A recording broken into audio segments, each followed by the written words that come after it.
Boa noite, Mary. Primeiro a entrar. Boa noite para todo mundo que está chegando para essa 39ª live da Revista de História.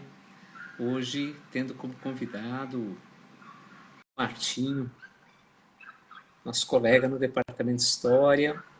Boa noite a todos. Boa noite, Lígia. Boa noite, Eduardo. Boa noite, Francisco. Boa noite, Júlio. Como vai? Tudo certo, e você? Tudo bom? Tudo bem, obrigado. Obrigado pelo convite. Imagino, um prazer, um prazer. Vai ser bem bacana. Vamos dar uns 5 minutinhos para o pessoal ir entrando? Claro. Uhum.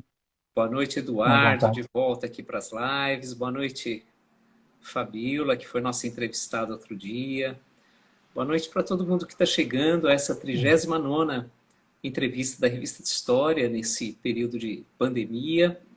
Hoje com... Um sucesso, né? Oi? Um sucesso essa iniciativa, né?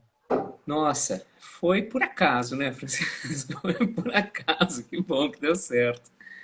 Agora a gente segue, até o final do ano, pelo menos, a gente mantém. Ano que vem também, no fundo, né? Mas teve conversas muito bacanas, E temos um acervo, né? A Lígia dando boa noite para nós. A Lígia deu uma entrevista maravilhosa, como era de se esperar de resto. A Lígia é genial. Então, boa noite para todo mundo que está chegando. Já a gente começa a entrevista com Francisco Martinho, professor de História Ibérica do Departamento de História da USP. Vão se acomodando, pegando a água para a nossa hora de bate-papo. Hoje sobre o tema Portugal, biografias no Portugal contemporâneo.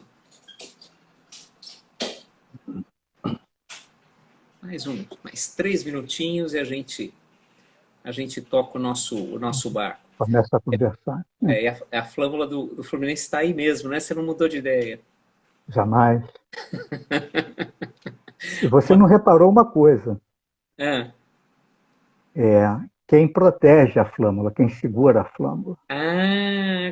Agora que eu estou vendo. Ela está pendurada ali na Numa imagenzinha. estátua. Numa estátua. Estátua do presidente Getúlio Vargas. Sim. Eu estava em dúvida se era o Vargas. Agora... O inventor do Brasil moderno. Tá certo. Vargas Isso é para provocar. Vargas e Fluminense. É uma combinação perfeita. Que ótimo. Hoje que aliás acabou de entrar, minha amiga, me escreveu, tá dando olá aí, me escreveu já tarde, falou, vai ser boa a entrevista. Falei, é claro, o Francisco é um grande sujeito. O único problema é que ele é torcedor do Fluminense. Ela falou, então não sei. Fico em dúvida. Isso depõe contra, né? Não, depende, né? Se a ideia for compreender como se passa da terceira para a primeira divisão de uma vez só, isso não é para qualquer um. Adequada. Não é para qualquer um. Você falou outro dia isso. Não posso fazer. Bom, 6h04, vamos esperar mais um minuto. Boa noite para todos que estão entrando nessa 39ª entrevista, em bom português, live da Revista de História, nesses tempos temíveis de pandemia. Olha, a Mirtes comentando que apesar de Fluminense, né? Mas eu expliquei a ela que tem coisas piores do que ser Fluminense, por exemplo, corintiano, como ela. Claro, aí é imperdoável. Imperdoável. A gente devia montar uma live, você e o Miguel, para discutir futebol. Exato. Seria interessante. Seria. Marcelo, nosso colega, também acabou de entrar. Boa noite para todos. Boa noite, Marcelo. Nosso medievalista. Bom, 6h05, podemos tocar o barco, Francisco? Podemos. Então, boa noite agora oficialmente para todo mundo. Hoje, na série de entrevistas da Revista de História, a gente tem a imensa satisfação de receber o Francisco Martinho. O Francisco é graduado em História pela UF, Universidade Federal Fluminense, onde ele também fez o mestrado em História Contemporânea. O doutorado foi feito na História Social da UFRJ, Universidade Federal do Rio de Janeiro, e a livre docência na História da USP. Francisco foi pesquisador visitante na Universidade de Lisboa em 2 ocasiões, em 2007 e em 2017, e foi professor do Departamento de História da UERJ entre 1995 e 2010. Desde 2010 é nosso colega, o que para nós é um privilégio, no Departamento de História da USP, pertencendo à área de História Ibérica. Francisco publicou cerca de 30 artigos em periódicos científicos, tanto no Brasil quanto no exterior, e entre os vários livros, diversos livros que ele já lançou, eu destaco A Bem da Nação, o sindicalismo português entre a tradição e a modernidade, 1933-1945, que saiu em 2002 pela editora Civilização Brasileira, Democracia e Ditadura no Brasil, de 2006, pela editora da UERJ, Marcelo Caetano, uma biografia, saiu em Lisboa pela Objetiva, depois tem uma edição em inglês, não é, Francisco? Mas saiu inicialmente pela Objetiva de Lisboa em 2016 e mais recentemente o Estado Novo Português, História, Historiografia e Memória, publicado aqui pela Intermeios de São Paulo em 2019. Francisco, eu falei um pouquinho de você, né? Apresentei em linhas gerais, mas fala um pouco mais do seu caminho até antes de chegar a Portugal. Depois a gente fala um pouquinho de Portugal, mas antes de chegar a Portugal, esse caminho pela história, pelo Rio, não é? Uma formação feita no Rio, uma boa experiência docente lá no Rio, depois da transferência aqui para São Paulo. Né? E muito obrigado por ter topado vir. Imagina, eu que agradeço. Boa noite para você, Júlio. Boa noite a todos os que nos estão acompanhando. Bom, eu sou do Rio, né? Eu nasci no Rio e fiz, como você já disse, minha graduação na Universidade Federal Fluminense no início dos anos 80, e aquele é um período que ninguém passou alheio, né? Quer dizer, então, para quem era jovem, foi um ano de muitos acontecimentos, campanha das diretas, campanha pela redemocratização. Então, eu era um estudante de história que gostava muito de política, que militava politicamente em partidos de esquerda, e isso mais ou menos me guiou. É curioso eu ter chegado à biografia, porque isso mais ou menos, como era natural, né, meio que me guiou para o coletivo, para o estudo dos trabalhadores, onde eu fiquei muito tempo, né? Quer dizer, eu fiz a minha dissertação de mestrado sobre o Sindicato dos Metalúrgicos do Rio de Janeiro, na transição para a democracia, que é uma dissertação que não resultou em livro, resultou em vários artigos. Pronto. Não saiu em livro, mas eu acho que saíram. Foi até melhor ela ter saído em vários artigos. Era uma crítica que eu fazia à ideia ao conceito de novo sindicalismo, né? Na história, na política, na vida, a palavra novo é tão encantadora quanto perigosa, né? Tão encantadora quanto enganadora. Né? Então, um fetiche moderno, né? É um fetiche absoluto, né? A direita e a esquerda. Então, eu fiz uma dissertação sobre isso, pegando o Sindicato dos Metalúrgicos como exemplo. Quando eu concluí a minha dissertação, o Daniel Arão Reis, foi meu orientador de mestrado, me aconselhou a trabalhar um tema que não fosse brasileiro, para eu ter a experiência de pesquisar fora do Brasil, pesquisar em arquivos fora do Brasil. E foi isso que me levou a pensar em Portugal, a ir para Portugal e fazer a tese que eu fiz, ainda sobre sindicalismo, ainda mas que também enfrentava, quer dizer, na minha tese de doutorado, enfrentava um argumento que era muito forte à época em Portugal, que era um argumento muito valorativo da suposta resistência dos trabalhadores no período do salazarismo. E eu procurava mostrar que não, que havia uma base de aceitação muito maior do que, do que, do que as resistências, que eram muito mais localizadas em pequenos partidos, em pequenas organizações, sobretudo o PCP, o Partido Comunista Português, mas que não tinha a dimensão geral, né, quer dizer, dos trabalhadores que eram sindicalizados, que eram vinculados aos sindicatos corporativos. Então, pronto, eu durante muito tempo trabalhei com essa temática, apresentei na época trabalhos em vários encontros. Acho que o mais importante dos trabalhos que eu apresentei foi em 96, eu já era professor da UERJ, na Ampox, havia na Ampox, não sei se ainda há, um GT sobre trabalho, não me lembro qual era o nome exatamente do GT, mas era alguma coisa nesse espaço, e apresentei um trabalho lá sobre essas questões. Foi muito polêmico, porque, enfim, sobretudo os sociólogos do trabalho ficaram um pouco incomodados, ficaram um pouco... Mas foi bom, e o trabalho foi escolhido. A Unboxing, naquela época, escolhia um conjunto de trabalhos apresentados para a organização do livro que era do encontro, e eu publiquei. Foi um dos primeiros trabalhos meus assim em livro com uma certa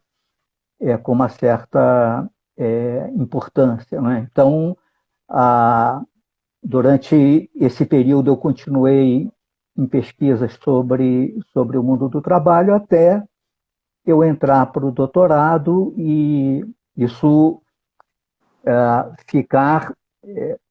pertencer ao universo do trabalho, ainda mais ao universo do trabalho específico, que era o de Portugal. Eu até tive a ideia, Júlio, de, na época, comparar o caso brasileiro e o caso português. Mas o volume de... Depois eu até escrevi artigos sobre isso. Né? Mas o volume de documentos foi tão grande, tão interessante, que eu acabei escrevendo um trabalho só sobre Portugal, não me arrependo, e foi interessante. Aos poucos, o que é curioso é isso, como é que eu fui mudando de tema, não é? Quer dizer, nos dois estudos sobre o Sindicato dos Metalúrgicos e sobre o Estado corporativo português, eu acabei me interessando muito pelos teóricos do corporativismo. E foi a partir daí que eu comecei a estudar intelectuais do corporativismo que pensavam, portanto, advogados, sobretudo, que eram agentes num e no outro regime. Então, antes de fazer a minha primeira biografia, eu comecei a estudar esses personagens, entre outros, o Marcelo Caetano, que foi depois personagem de uma biografia. Mas eu comecei a trabalhar pensando nele como um intelectual, como um historiador do direito e um historiador das corporações. Maravilha. E como foi? Você falou que a guinada, que não é uma guinada tão profunda, mas é uma guinada sair do sindicalismo brasileiro e ir para o sindicalismo português, partiu de uma sugestão do Daniel Arão. Como foi o trabalho em Portugal? Condição de arquivo, comparação com o que você fazia aqui no Brasil, ritmo de trabalho, acesso a documentos, né? Que essa é uma questão que sempre atrai muito. Claro. Os nossos alunos, né? os estudantes de história. Como é possível trabalhar com documentos em arquivos dentro e fora do Brasil? Você tem as duas experiências. Tenho. E no caso da minha dissertação de mestrado, eu trabalhei sobretudo com história oral, eu entrevistei muitos metalúrgicos que foram militantes, mas não apenas do campo da chamada esquerda, mas militantes também chamados conservadores, e trabalhei com o arquivo do Sindicato dos Metalúrgicos, que fica no Sindicato dos Metalúrgicos, que é, como a maioria dos arquivos de entidades como essas, era, na época, pelo menos, muito mal organizado, muita poeira, muita. Mas, enfim, deu para trabalhar e eu acabei pesquisando, e até nessa desorganização eu tive muita sorte de achar alguns documentos que eu não, difíceis e que eu achava que não acharia. Então, basicamente, e trabalhei, claro, com o jornal do Sindicato dos Metalúrgicos. Em Portugal, primeiro, eu tive a sorte de entrar em contato já no Brasil. Quem me recebeu lá como meu orientador em Lisboa foi o Antônio Costa Pinto, que é um amigo com quem eu já fiz muitos livros hoje, e que me recebeu muito bem. No Isqueté, ele ainda era professor do Isqueté, do Departamento de História. Isqueté é Instituto Superior de Ciências do Trabalho e da Empresa. E depois ele passou para o ICS, para o Instituto de Ciências Sociais da Universidade de Lisboa, que é um instituto onde não tem graduação, são só pós-graduações em História, Sociologia, em Política, Antropologia, enfim, nas áreas de humanidades de uma maneira geral. Então, o contato com o Antônio, que era um estudioso, né, um estudioso da direita portuguesa, ele fez uma tese sobre sobre os camisas azuis, o nacional-sindicalismo, que é uma corrente fascista mais. Eu estou de camisa azul, mas não é em homenagem aos camisas azuis portugueses, como é evidente. Agora que eu me percebi. Mas ele fez uma tese sobre isso e é um estudioso de temas correlatos aos meus. Então, isso foi muito bom. O outro aspecto que, evidentemente, me ajudou, e no caso de um país como o Brasil é diferente, é que os grandes arquivos estão muito próximos. Né? As condições de trabalho na Biblioteca Nacional de Lisboa e no Arquivo Nacional da Torre do Tombo, que foi onde eu mais trabalhei, são condições excepcionais, são condições impecáveis. Né? Havia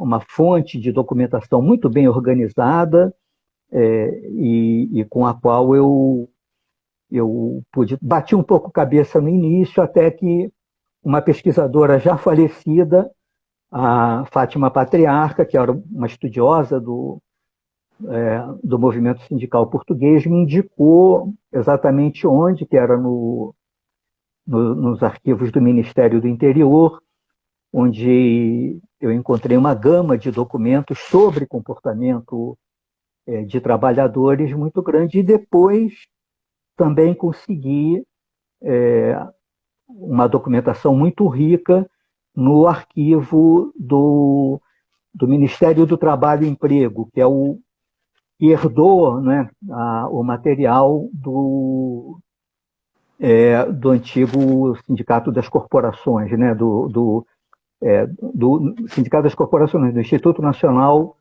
das Corporações e Previdência. Né? Então, eu pude trabalhar com essa documentação, que foi uma documentação excelente, e é claro que eu estava lá sozinho, quer dizer, morava por acaso num palácio, e havia um marquês ilustrado que criou um projeto para receber brasileiros que estudassem temas portugueses, mas mas Palácio Fronteira. Eu sou muito grato ao Fernando Mascarenhas, que era o marquês que infelizmente já faleceu.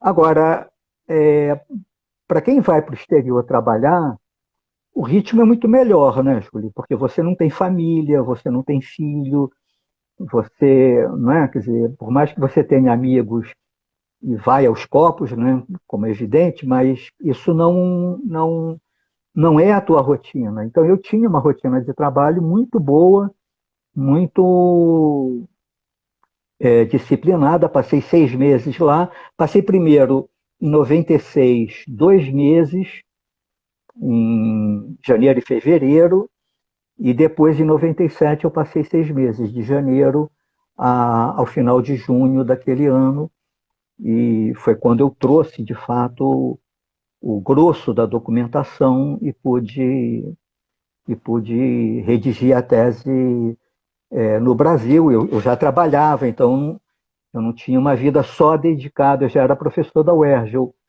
Eu entrei para a UERJ como professor ainda no tempo em que havia concursos para mestres, para professor assistente, eu acho, que na época o título era esse. Então eu entrei ainda antes do doutorado para professor da UERJ, que era uma vantagem, mas enfim, eu consegui uma licença da UERJ de 6 meses e voltei, mas enfim, tinha que combinar o trabalho com a redação da tese. Mas foi muito boa a infraestrutura para quem vai pesquisar lá em Portugal. Depois eu fiz uma pequena pesquisa no Arquivo Municipal do Porto, também foi muito bom. Então, isso tudo me valeu uma experiência que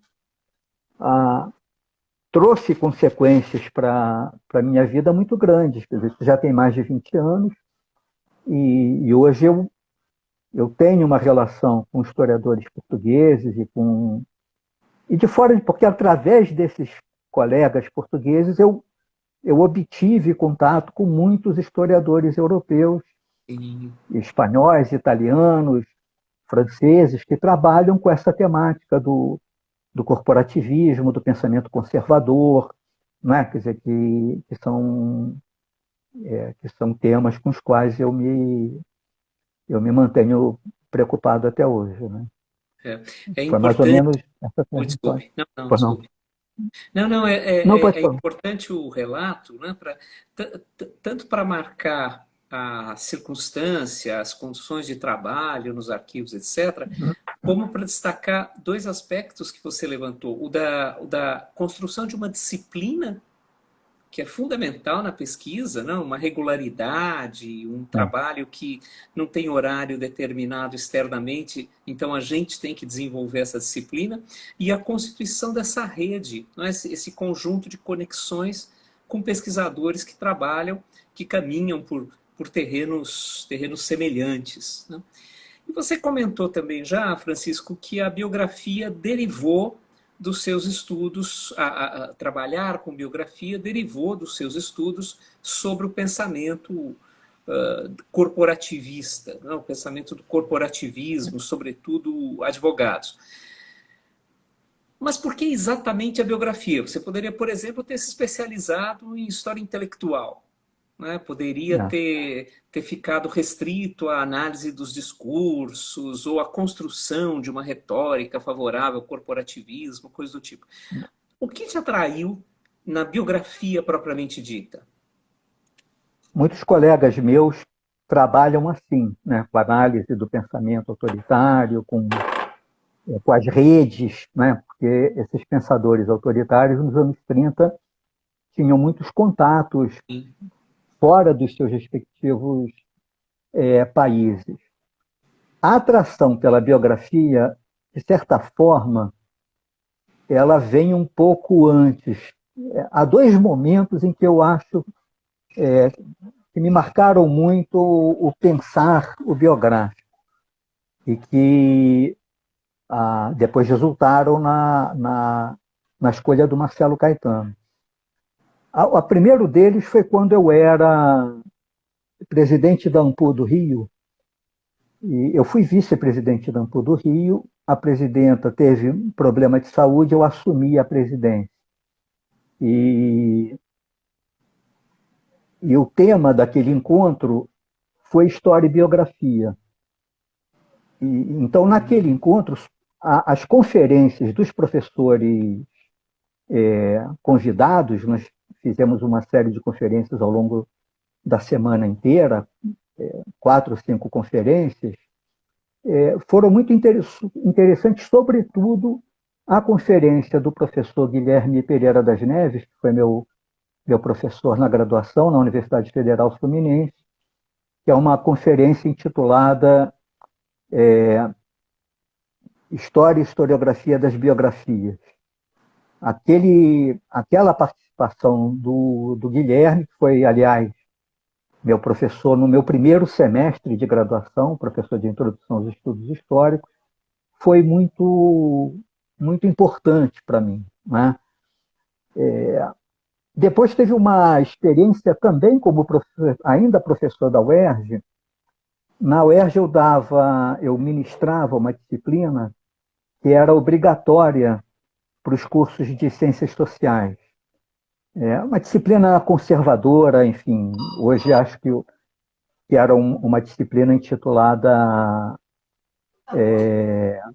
História Geral, História Econômica, Política em Geral, essas disciplinas que parecem...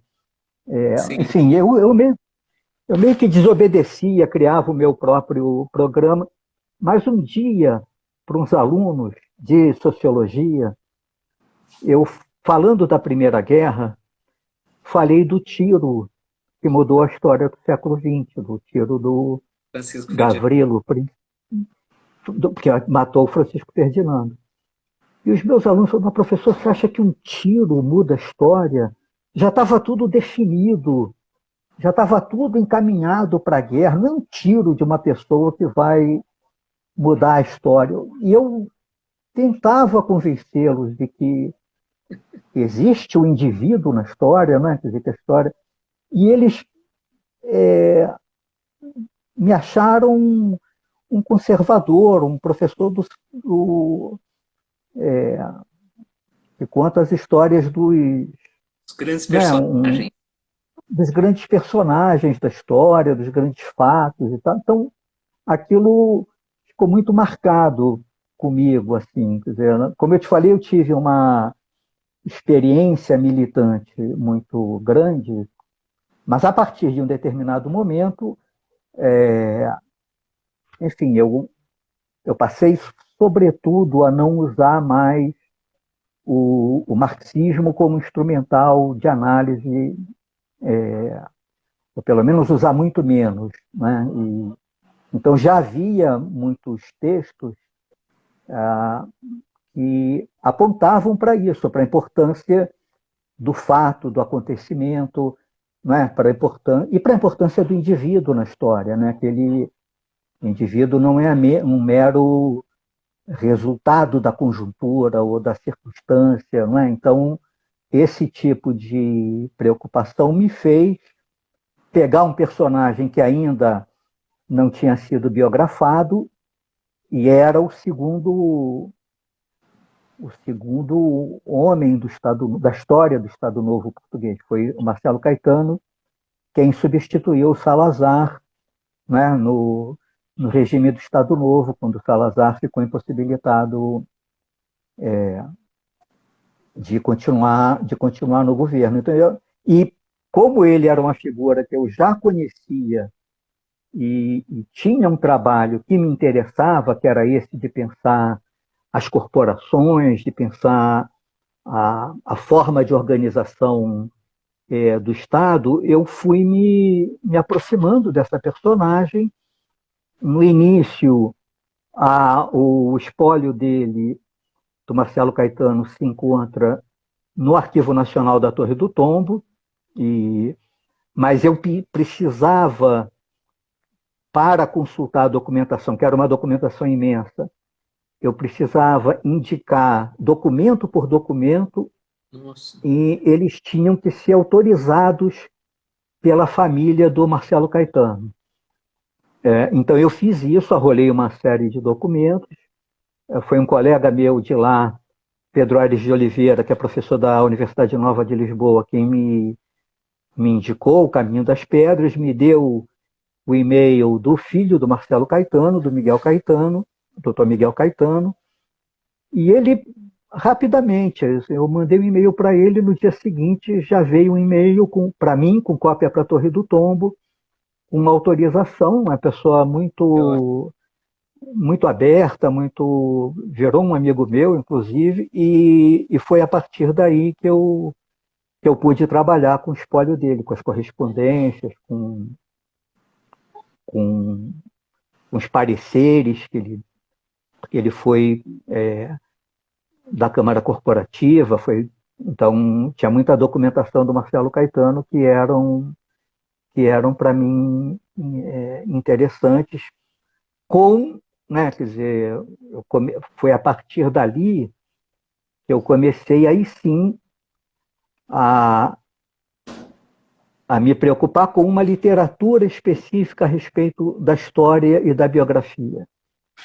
Né? Há toda uma reflexão a respeito desse tema que eu não tinha ainda e que me foi fundamental para fazer a redação do Marcelo Caetano e está sendo agora para a pesquisa atual, sobre a qual a gente vai falar daqui a pouco. Mais para frente, Mas antes da gente sair da política e chegar a territórios mais agradáveis, pelo menos para o meu gosto, é interessante, né, Francisco, porque aqui no Brasil, muitas vezes, existe um pé atrás, na academia, inclusive, em relação às biografias. E é um pé atrás que, na prática, tem duas faces. Uma face é a de reclamar que muitos jornalistas exploram esse terreno.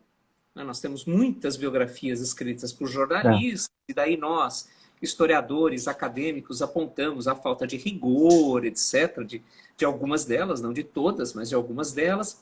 E, por outro lado, há também, talvez eu esteja errado, se eu tiver, você, por favor, me corrija, uma certa indisposição à biografia. Não me parece que seja algo que mobiliza a historiografia brasileira. Talvez por esse motivo que você levantou,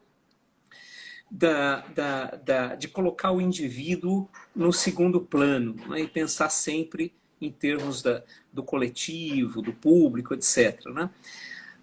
Das estruturas. Das estruturas, claro. Como o seu trabalho foi recebido aqui no Brasil? Você sofreu resistência ou, de uma forma mais geral, houve um reconhecimento da importância de historiadores entrarem a fundo nesse terreno das biografias?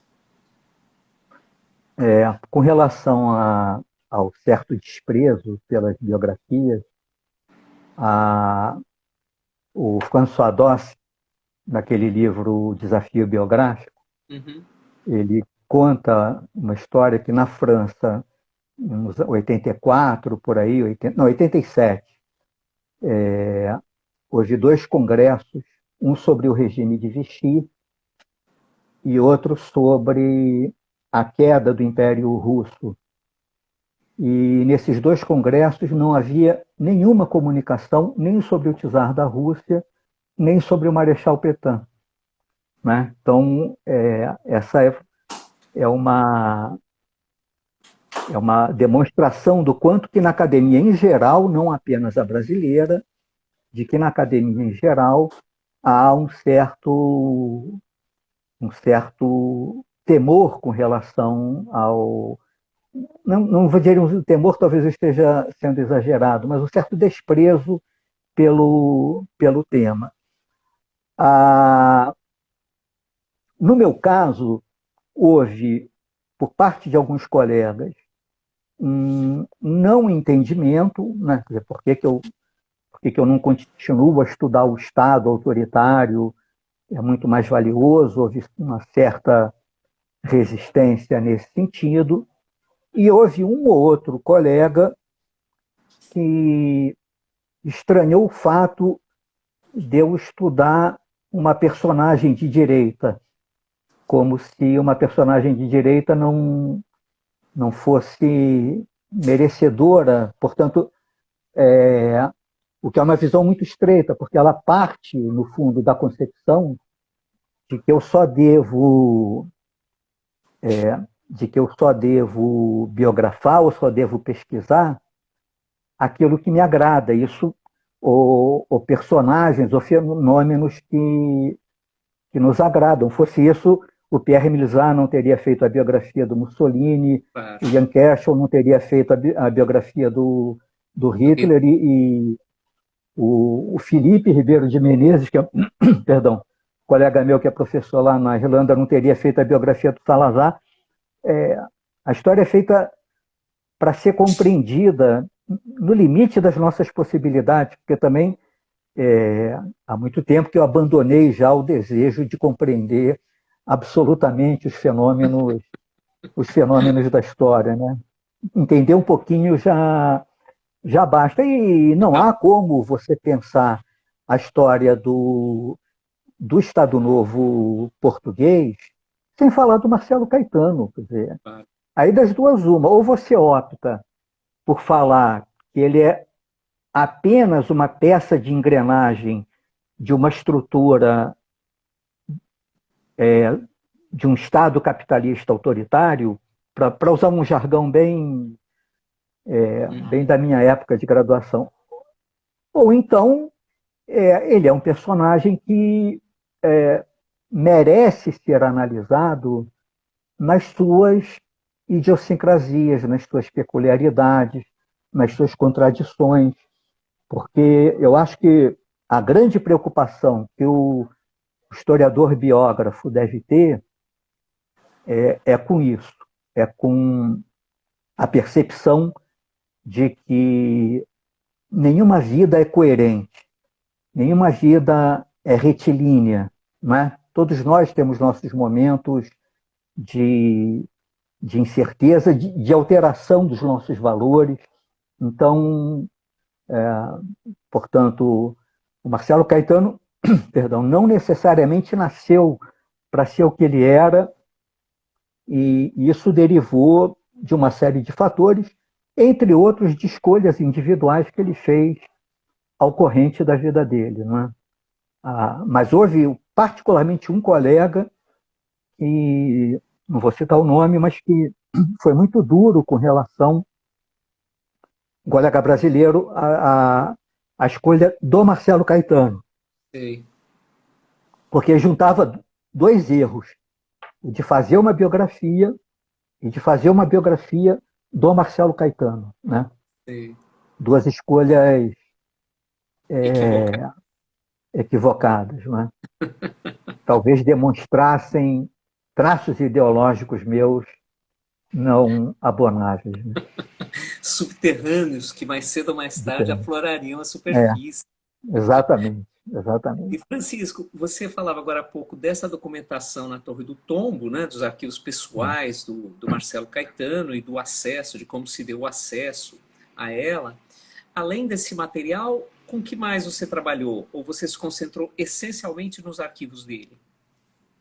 Não, eu trabalhei de novo, com história oral, entrevistei muita gente que pertenceu ao governo, pertenceu ao regime, né? Trabalhei também no Arquivo Salazar, que tinha muita coisa referente ao Marcelo Caetano no Arquivo Salazar, que é um arquivo que já está na Torre do Tombo há mais tempo e não tem esse senão da família, não é? Então isso me foi possível, e com documentos do Ministério das Colônias, porque o Marcelo Caetano foi ministro das Colônias, e da Câmara Corporativa, porque ele foi presidente da Câmara Corporativa. Então, os debates na Câmara Corporativa, o regime português era um regime bicameral, vamos dizer assim, havia uma Assembleia Nacional, que hoje se chama Assembleia da República, e havia uma Câmara Corporativa, que era uma Câmara técnica, como são as câmaras corporativas, e da qual o Marcelo Caetano tinha muito interesse, foi parecerista, e foi presidente da Câmara Corporativa numa certa ocasião. Então, basicamente, com essa documentação com a qual eu trabalhei, livros de memória, né? Porque tem muito livro de memória de personagens da época, ah, e, e que foram muito. A um do Pedro Feitor Pinto, que foi o secretário de propaganda do Marcelo Caetano, ah, e que acompanhou, portanto, Marcelo Caetano, sobretudo na fase mais dura do final do seu regime, e que me valeu de muita coisa. Pronto. Claro que é memória, claro que com toda a memória aliás, com toda a documentação, a gente tem que ter um olhar crítico com a memória. Ela é uma construção, enfim, pessoal, valorativa, e deve ser visto assim, mas foi um livro que me marcou muito. Agora, posso falar, desculpa, Júlia, posso falar duas coisas ainda, porque eu acho que é importante para falar do Marcelo Caetano. Que eu aprendi com a primeira observação, eu aprendi com o Jorge Ferreira, quando escreveu a biografia do João Goulart. Eu não pensei a biografia do Marcelo Caetano privilegiando o período da governação dele.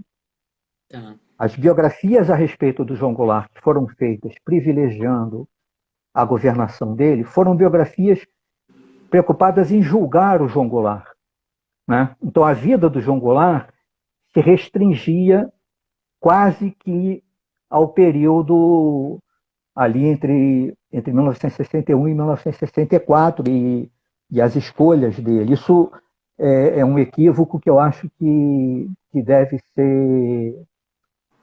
ser evitado. Então, eu procuro fazer uma biografia da história dele, dando importância para esse período da governação, mas fazendo desse período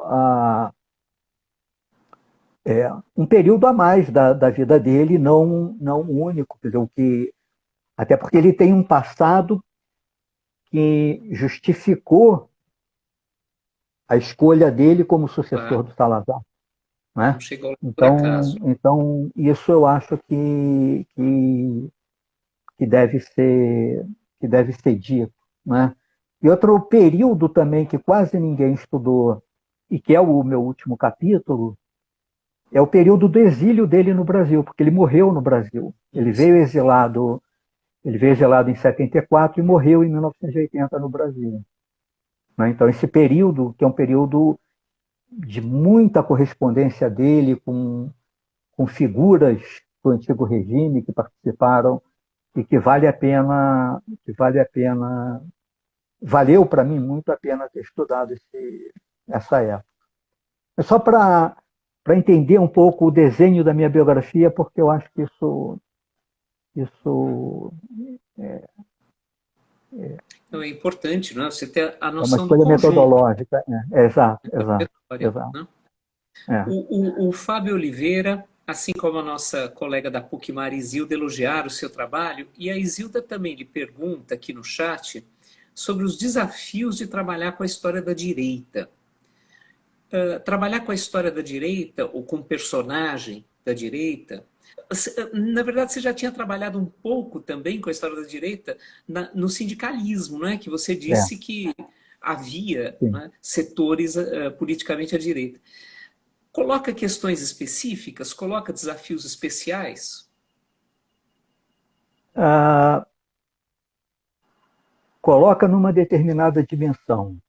Aliás, felizmente no Brasil e em Portugal já há um grupo grande de pesquisadores que trabalham com essa temática. A Isilda teve um orientando que fez uma excelente tese, o Leandro Pereira Gonçalves, que é professor em Juiz de Fora, na Federal de Juiz de Fora hoje, que fez um excelente trabalho sobre o Plínio Salgado. Então, também trabalhando muito com documentos em Portugal, que foi um dado muito bom para a tese do Leandro. Eu tive o prazer de participar da banca. Então, há uma massa crítica muito grande.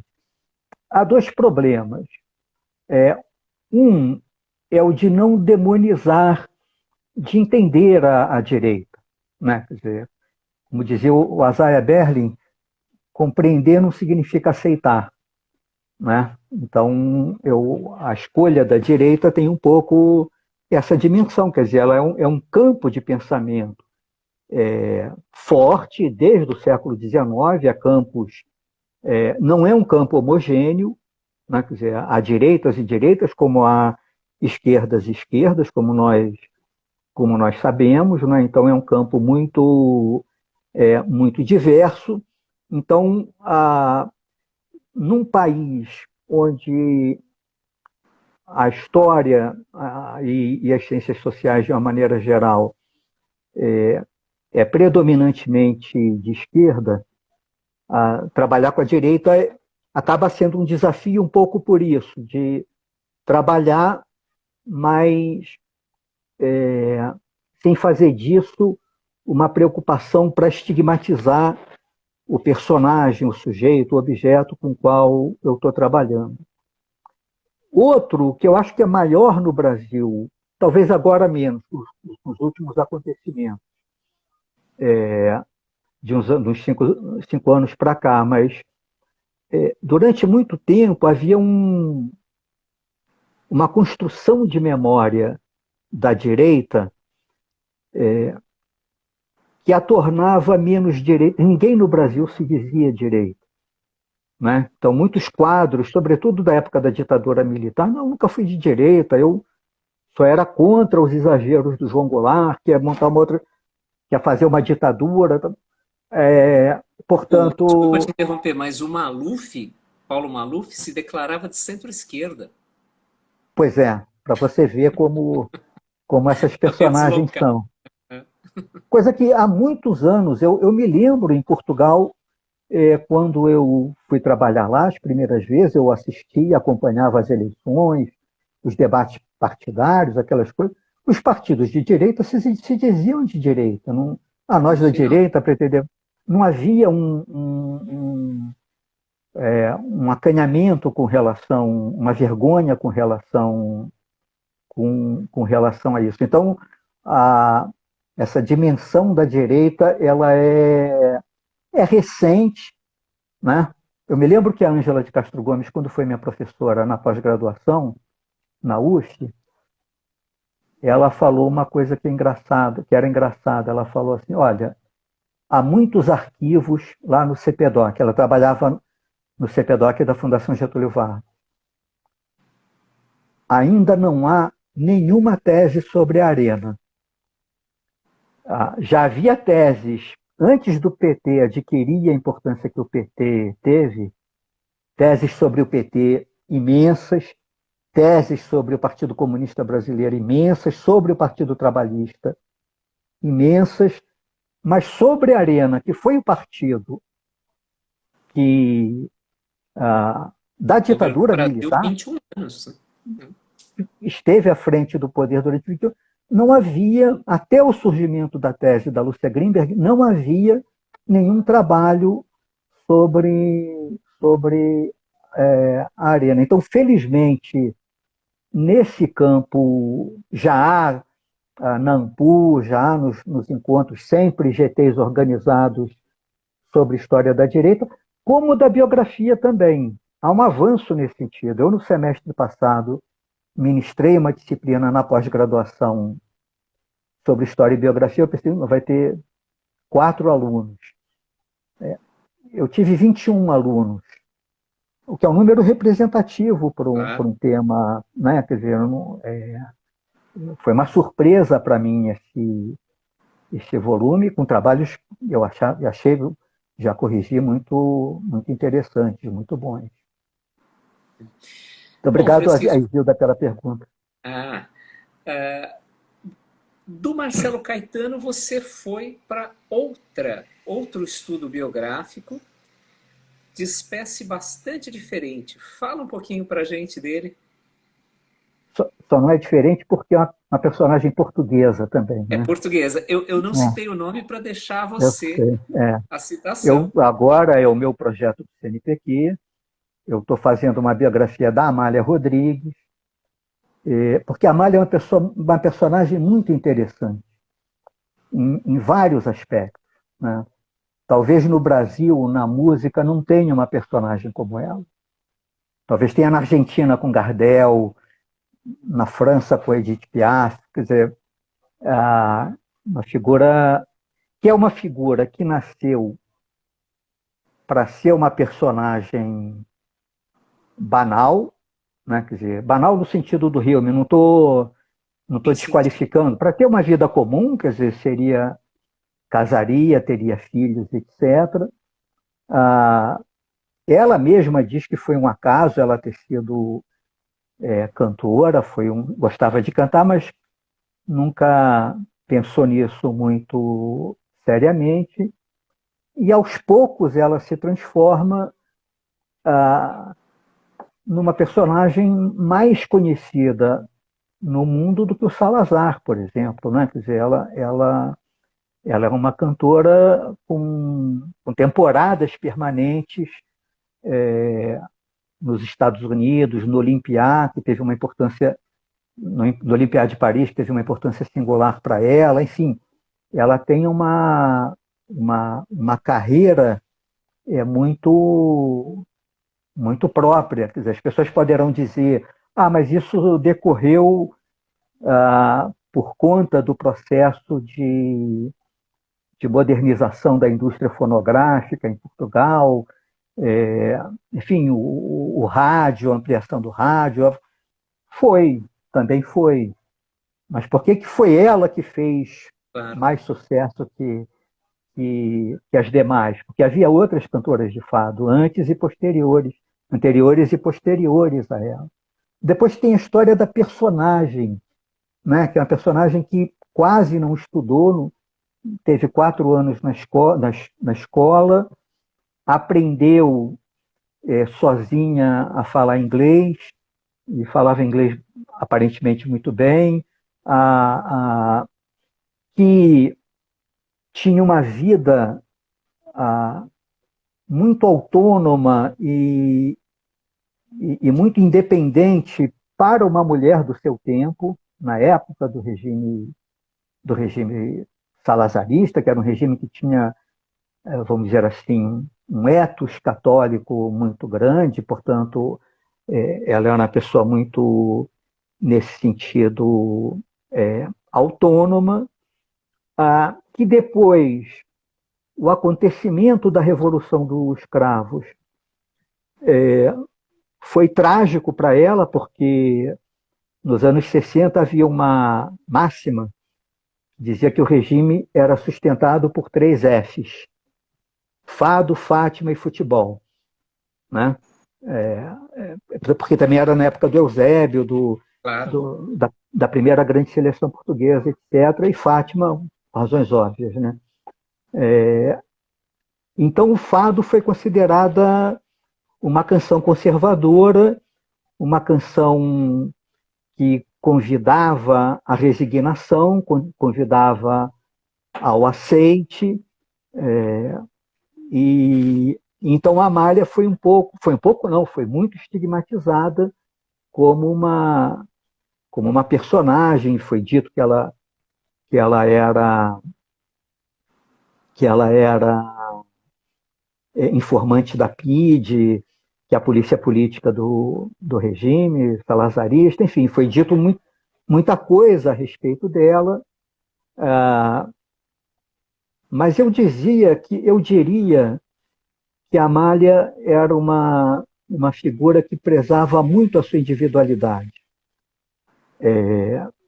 Ela podia ter simpatias pelo Salazar, e seguramente tinha, ela nunca negou isso.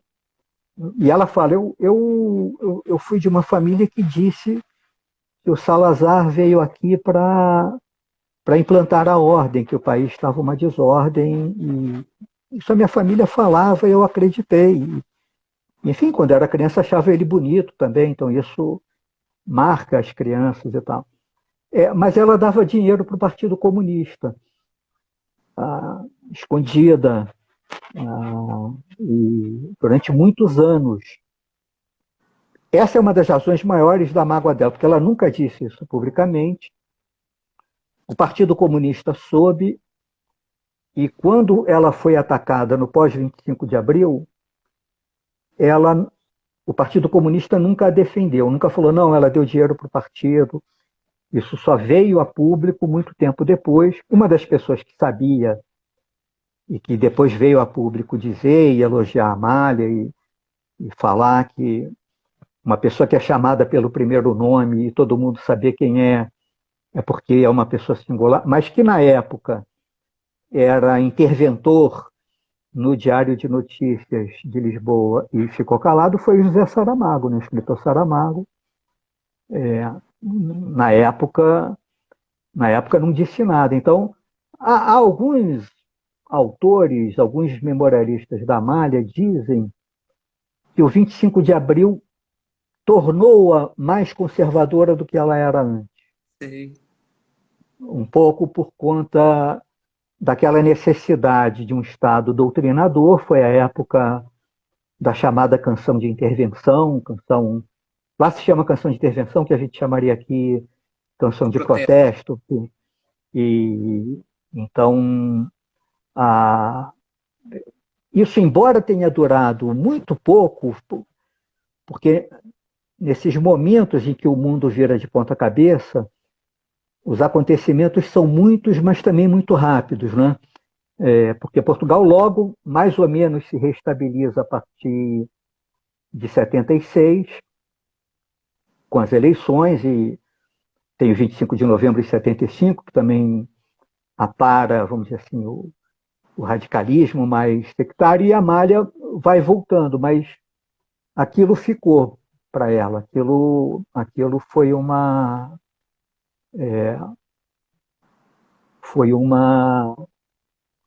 cicatriz que ficou, que ela relembrou até o final da vida dela, né?